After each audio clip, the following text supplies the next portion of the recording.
Good morning, class 5 student. I am Jyoti Singh, your Hindi subject teacher.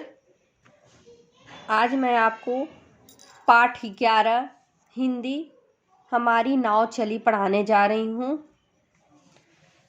तो आप सब समझिए कि हमारी नाव चली मतलब कि इसमें एक बच्चा रहता है और बताता है वो नाव को कैसे चलाता है, किस दिशा में कैसे चलाया उस नाव को, उसके लिए इस कविता में इसमें बोला गया है। जैसे कि हमें जब कभी भी आवश्यकता पड़ती है और वो चीज़ हमें नहीं मिलती है तो उसका आविष्कार की जननी है।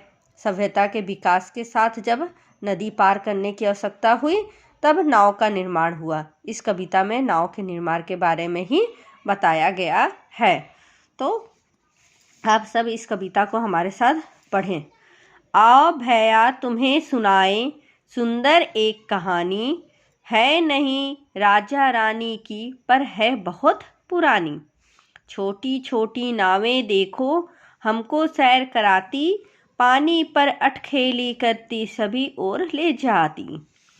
कुछ पुरखे थे बसे हमारे नदियों के ही तीर, कंदमूल फल खाकर जीते पीते निर्मल नीर।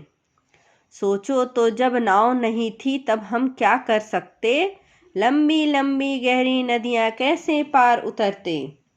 लड़के खेला करते थे नित बैठ नदी किनारे, तैर कभी कुछ पार उतरते कुछ रहते मन मारे। एक खिलाड़ी लड़का आया लिए पेड़ की टहनी, जोर लगा पानी में फेंकी रही तैरती टहनी।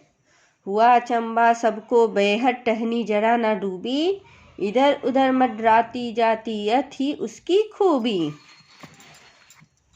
लड़के सब हो गए इकट्ठे करने के खिलवाड़, लगे फेंकने लंबी शाखें पीपल हो या ताड़। वे सबके सब रहे तैरते बड़े मौज से बहते, लड़के उनको देख खुशी से आप में बस क्या कर रहते। पानी पर क्या तैर सकेगी मोटी लकड़ी भारी, बड़े पेड़ का तना काटने की तब हुई तैयारी। रहा तैरता बड़ी शान से बड़े पेड़ का लट्टा, उसके बाद गया तैराया बड़े तने का गट्टा। बनने लगी तभी से नावें छोटी बड़ी हमारी, पानी से क्यों कर डर लगता विजय हुई थी भारी। सागर हमने जीत लिया छूट गया डर सारा, चले सरी चिरता उसकी छाती बड़ा जहाज हमारा। अगर नहीं वह छोटा लड़का टहनी को तैराता, बनती कैसे ये नावें की जहाज बन पाता। इस कविता के लेखक कौन है? SP खत्री। तो आप सब अब इस कविता का अर्थ को समझें। आओ भैया तुम्हें सुनाए सुंदर एक कहानी। इसमें कवि बोल रहे हैं कि आप लोग आइए हम एक कहानी आप लोग को एक सुंदर सी कहानी सुनाते हैं। वो राजा और रानी की नहीं है पर है बहुत पुरानी। छोटी छोटी नावें देखो हमको सैर कराती। इस कविता में कवि ने कहा है कि छोटी छोटी नाव देखने को दिखती है लेकिन वही हमको सैर कराती है। पानी पर अटखेली मतलब कि पानी पर खेल करती हुई दिखती है सभी ओर ले जाती। वो पानी में खेल खेलती हुई और सभी को एक ओर से दूसरी ओर ले जाती है। कुछ पुरखे मतलब पूर्वज, हमारे जो पहले के पूर्वज होंगे उनके मन। कुछ पूर्वजों थे बसे हमारे नदियों के इस ही तीर। कुछ इस कविता में कवि ने कहा है कि कुछ पूर्वज जो थे वह नदियों के इस तीर पे बैठे हुए थे मतलब कि नदी के किनारे।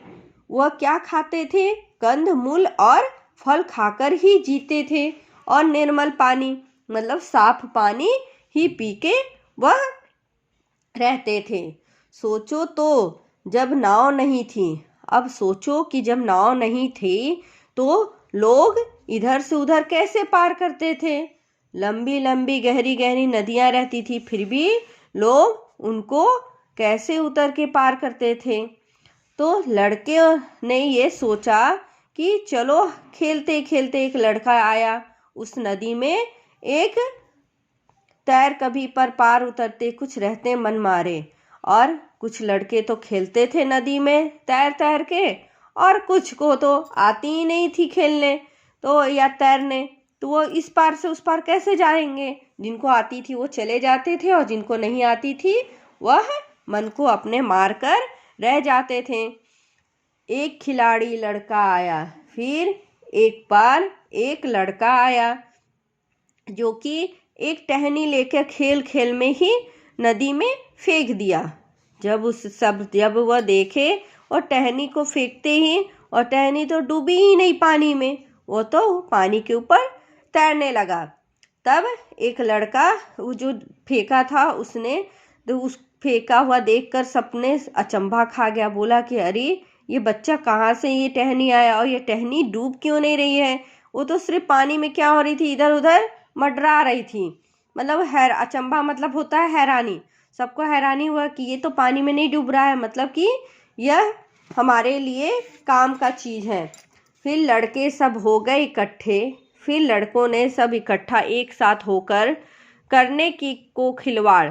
फिर उन्होंने खेल उनके मन में सब लगा कि हमें भी ऐसे ही लंबी लंबी शाखाएं के पीपल का जो पेड़ था उसकी शाखाओं को तोड़ तोड़ कर उन्होंने पानी में फेंकना स्टार्ट कर दिया। वे सबके सब उसी पीपल के शाखाओं के सहारे मौज मस्ती करते हुए तैरने लगे। तब पानी पर क्या कर तैर सकेगी मोटी लकड़ी भारी। फिर उन्होंने कहा कि मोटी लकड़ी तो भारी नहीं तैरेगी, तो उन्होंने पेड़ के तना को काट काट कर एक तैयारी की। उसके बाद वह एक नाव जैसा बनाकर उस लट्ठे को वह पानी में डालकर तैरना इकट्ठा किए। बनने लगी तभी से नाव। तब से उनके मन में आया कि हमें नाव ऐसे ही बनानी चाहिए। पानी क्यों कर कर डर लगता विजय हुई थी भारी। फिर इसी तरह से उन सबों की विजय, उन्होंने अपना एक नाव की तैयारी करके एक आविष्कार करके नाव का, और अपने मन में और गांव वालों के मन में एक विजय को घोषित किए थे। सागर हमने जीत लिया, छूट गया डर सारा। समुंदर को बच्चों ने इसमें कभी कहते हैं कि लोगों ने सागर को जीत लिया, मतलब समुंदर को उन्होंने जीत लिया। अपनी सारी डर को हटाकर चले चिरता उसकी छाती, बड़ा जहाज हमारा। सबको सारी डर को हटाकर और जहाज बना के जहाज की तरह उन्होंने उड़ाना स्टार्ट किया पानी में उस नाव को। अगर नहीं वह छोटा लड़का टहनी को तैरा, इसमें कभी बोल रहा है अगर वह छोटा लड़का टहनी को नहीं तैराता तो ये लोग कैसे समझते कि हाँ ये लकड़ी से ही हमारी नाव बन सकती है। बनती कैसे नौकाएं, क्या जहाज बन पाता। कवि ने कहा कि यह लड़के की आविष्कार के वजह से ही हमें अपनी सूझबूझ से और ये मतलब नाव हम लोग बनाना सीखें। तो इस कविता के कवि कौन है? SP खत्री।